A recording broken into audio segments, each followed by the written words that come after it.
Hey guys, welcome to another edition in the Explainer series. Today's video is all going to be about product improvement questions and how to approach them.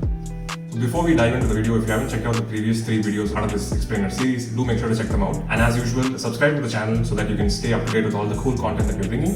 And leave a comment below on what sort of videos you want us to create in the future. And now, back to the video. So what are product improvement questions? These are questions that generally come in 2 types. The first is the interviewer might ask you, what's your favorite product and how do you improve it?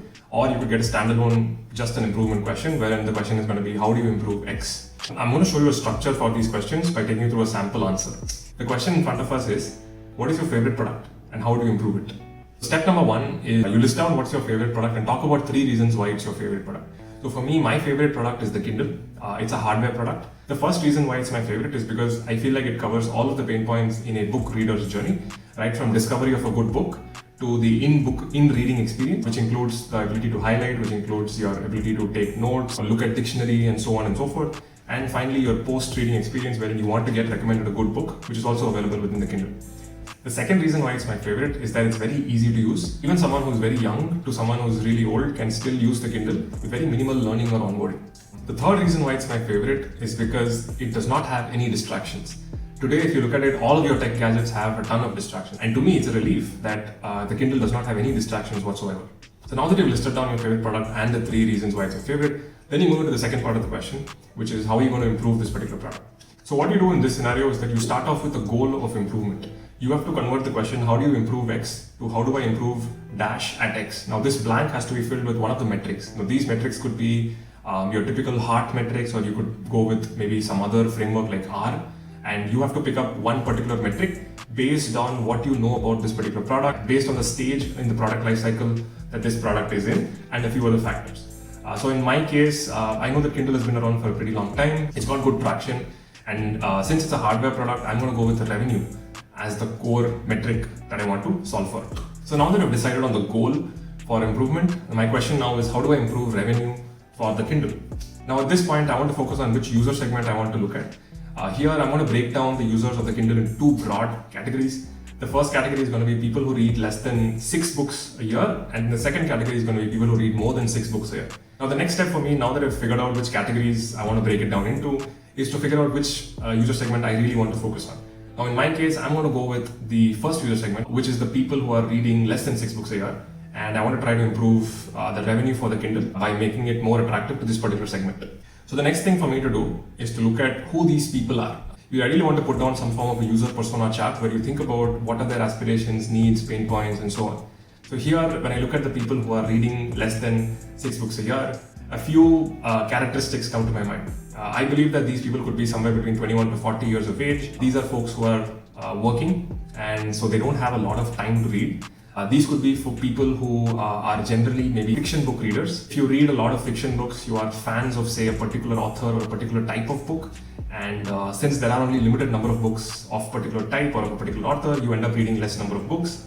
But then you're ardent fans of an author or a particular book. These could also be people who find the current books that come out to be very dry. They don't really like reading books as such in general, and they find that in order for them to maybe even assimilate information or to even have a good time, reading books is just not a hobby for them. So now that I've looked at who these users are going to be like, I'm going to go down into my solutioning mode. The first solution I have is adding colors to the Kindle. The reason why I think adding colors could be good is because it's going to make the Kindle more attractive.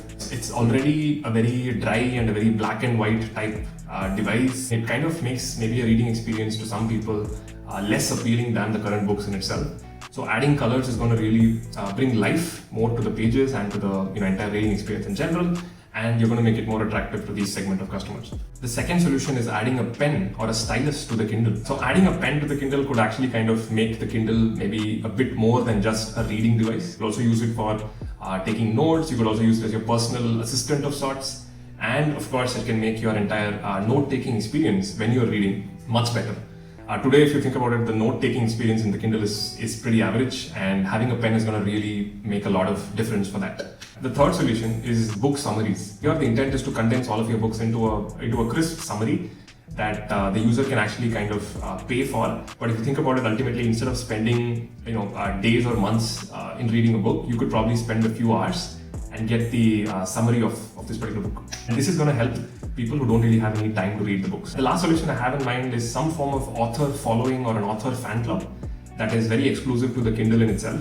So like I said, one of the characteristics of this segment of people is that they read fiction books and they are avid fans of a particular type or a particular author. If you could have some form of author fan club that is exclusively tied to the Kindle, wherein the author could engage with the audiences or could put out small snippets or shorter forms of books or stories on a monthly basis that's only available on the Kindle, then you could make it more attractive to this segment of people. So now that I've put down all of the 4 solutions that I had thought of, it's now time for me to prioritize on these solutions and pick a few that I think is going to really work.